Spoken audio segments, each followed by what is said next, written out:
Drama politik dan perpilpresan tanah air saat ini tengah berlangsung. Hari Rabu 27 Maret 2024 lalu sepertinya menjadi salah satu sejarah dalam dunia politik, khususnya di musim Pilpres. Sidang gugatan sengketa hasil Pilpres 2024 di Mahkamah Konstitusi pada hari pertama bahkan dihadiri secara langsung oleh pemohon Anies Baswedan, Muhaimin Iskandar, Ganjar Pranowo, dan Mahfud MD. Mereka hadir untuk menyampaikan pidato permohonannya. Hingga kini sidang sengketa Pilpres ini masih berlangsung, bahkan sepertinya semakin memanas. Berikut ini ada 7 fakta menarik tentang sidang sengketa Pilpres 2024 yang sedang berlangsung.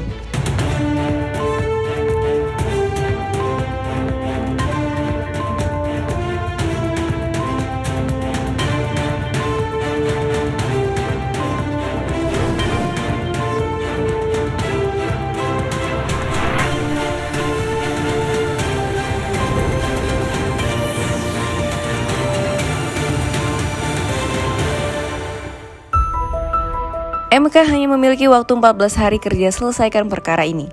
Dikatakan MK hanya memiliki waktu 14 hari kerja untuk menyelesaikan perkara sengketa Pilpres terhitung sejak perkara dicatat dalam IBRPK. Menurut rencana, MK akan memutus perkara sengketa Pilpres tersebut pada 16 April atau hari pertama setelah libur lebaran usai. Sebelum menjatuhkan putusan, 8 hakim MK akan menggelar rapat permusyawaratan hakim atau RPH pada tanggal 8 hingga 15 April. Adapun 3 macam putusan yang bisa dikeluarkan meliputi putusan final, putusan sela, dan ketetapan. Putusan sela berisi perintah kepada KPU atau pihak lain untuk melakukan sesuatu atau tidak melakukan sesuatu yang berkaitan dengan objek yang dipersengketakan. Ini misalnya berupa pemungutan suara ulang atau PSU, perhitungan suara ulang, dan lainnya.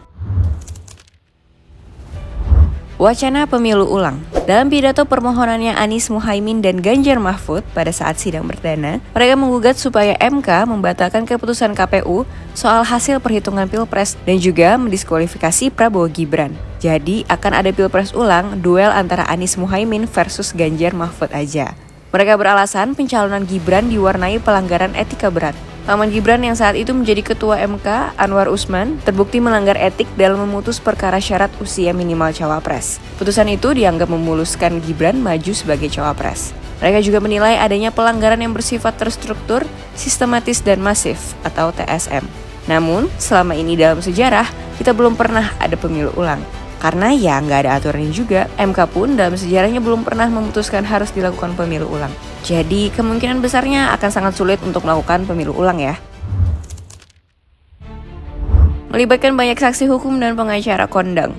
Sidang perdana sengketa hasil pemilihan presiden dan wakil presiden di Mahkamah Konstitusi tak hanya menjadi panggung bagi para kontestan Pilpres. Di balik argumen-argumen tajam yang muncul di persidangan, ada nama-nama kondang advokat senior di jajaran tim hukum masing-masing pasangan Capres-Cawapres. Di jajaran tim pembela Prabowo Subianto Gibran Rakabuming Raka, ada Hotman Paris Hutapea yang dikenal mendapat julukan The Most Dangerous Lawyer. Ada juga Oce Kaligis yang sudah berkecimpung di dunia hukum selama lebih dari 50 tahun dengan perkara-perkara besar dan melibatkan nama-nama seperti Presiden Soeharto. Ada Otto Hasibuan yang sangat terkenal saat membela terdakwa pembunuhan berencana kopi Vietnam Jessica Kumala Wongso. Belum lagi ada nama Yusril Ihza Mahendra, pakar hukum tata negara yang pernah menjabat sebagai Menteri Kehakiman dan Hak Asasi Manusia. Pada kubu Ganjar Mahfud ada nama beken seperti Todung Mulya Lubis yang pernah menjabat sebagai Duta Besar RI untuk Norwegia dan Islandia. Ia sudah banyak berkecimpung dalam hukum bisnis. Henry Yosodiningrat, pendiri Gerakan Anti Narkotika Nasional atau Granat, ini juga sudah memalang melintang dengan berderet pengalaman sebagai kuasa hukum. Selanjutnya juga ada Magdir Ismail yang juga pernah menjadi pengacara publik di LBH Jakarta tahun 1980 dan juga pernah menangani kasus Antasari Azhar, mantan Ketua Komisi Pemberantasan Korupsi. Beda lagi di jajaran tim hukum pasangan Capres nomor urut 1, Anies Baswedan dan Muhaimin Iskandar. Ada nama Bambang Wijoyanto, Wakil Ketua KPK 2011 hingga 2015 yang pernah menersangkakan Budi Gunawan, Kepala BIN. Meski akhirnya penersangkaan itu dibatalkan Pengadilan Negeri Jakarta Selatan. Kemudian ada Arif Yusuf Amir, menjadi koordinator tim hukum Timnas Amin yang juga pernah menangani kasus-kasus besar seperti kasus Antasari Azhar, Susno Duaji, dan Rizik Syihab. Semuanya bersatu karena Prabowo. Yang menarik, perkara sengketa Pilpres 2024 ini bisa menyatukan sosok Otto Hasibuan dan Hotman Paris, yang dikatakan sebelumnya sering berselisih pandang mengenai organisasi advokat atau Peradi. Beda pandangan itu membuat Hotman mundur dari Peradi, pimpinan Otto Hasibuan tahun 2022 lalu. Berdasarkan penelusuran dari berbagai pemberitaan media, alasan mundurnya Hotman adalah tidak setuju jika Otto menjabat sebagai ketua untuk ketiga kalinya. Saat dikonfirmasi kepada Hotman dan Otto secara langsung mengenai hal tersebut, keduanya enggan menjawab. Bahkan Otto hanya mengungkapkan semua indah pada waktunya. Caimin ditegur karena main handphone. Calon Wakil Presiden Muhaimin Iskandar alias Caimin kena tegur petugas lantaran menggunakan handphone di tengah sidang sengketa Pilpres 2024 ini. Mulanya, Kapten Timnas Amin Syawgi Alaidrus yang lebih dulu menggunakan ponselnya. Momen itu terjadi ketika kuasa hukum Amin, Bambang Wijoyanto, membacakan pokok perkara. Gelagat Syawgi yang menggunakan ponsel diikuti Caimin. Saat itu terlihat Caimin mengangkat ponselnya juga. Terus gak lama kemudian petugas menghampiri mereka berdua dan petugas itu terlihat bicara kepada Syawgi dengan berbisik. Caimin langsung berhenti menggunakan ponsel saat petugas bicara kepada Syawgi. Setelah itu petugas MK kemudian kembali ke posisinya semula dan sidang pun terus berjalan. Kuasa hukum Anies Muhaimin Bambang Wijoyanto yang sedang membacakan petitum pemohon terus berjalan. Lalu setelahnya, pada saat itu ketua sidang juga mengatakan kepada seluruh yang ada dalam ruangan untuk tidak menggunakan handphone terlebih dahulu ketika ada yang sedang berbicara.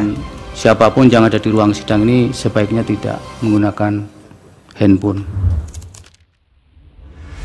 Hotman Paris cecar Romo Magnis soal bukti Jokowi politisasi bansos.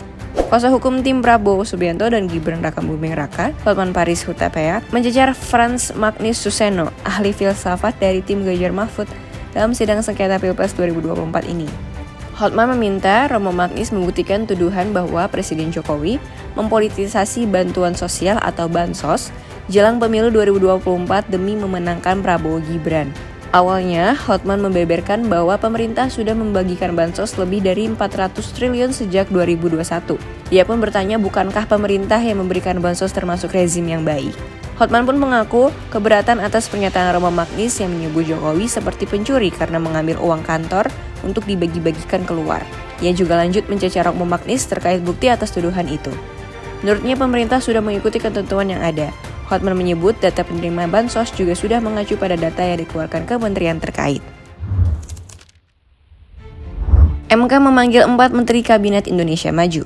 Mahkamah Konstitusi memutuskan untuk memanggil 4 orang Menteri Kabinet Indonesia Maju untuk berbicara di dalam sidang lanjutan sengketa Pilpres 2024. Keempat menteri itu meliputi Menteri Koordinator Bidang Pembangunan Manusia dan Kebudayaan atau PMK, Muhadjir Effendi, Menteri Koordinator Bidang Perekonomian Erlangga Hartarto, Menteri Keuangan Sri Mulyani Indrawati, dan Menteri Sosial Tri Risma Harini. Soehartoyo menegaskan pemanggilan ini bukan berarti MK mengakomodir permintaan Capres-Cawapres nomor urut 1 dan nomor urut 3 selaku pemohon, yang memang sebelumnya mereka meminta agar sejumlah menteri ini dari Kabinet Indonesia Maju dipanggil mahkamah.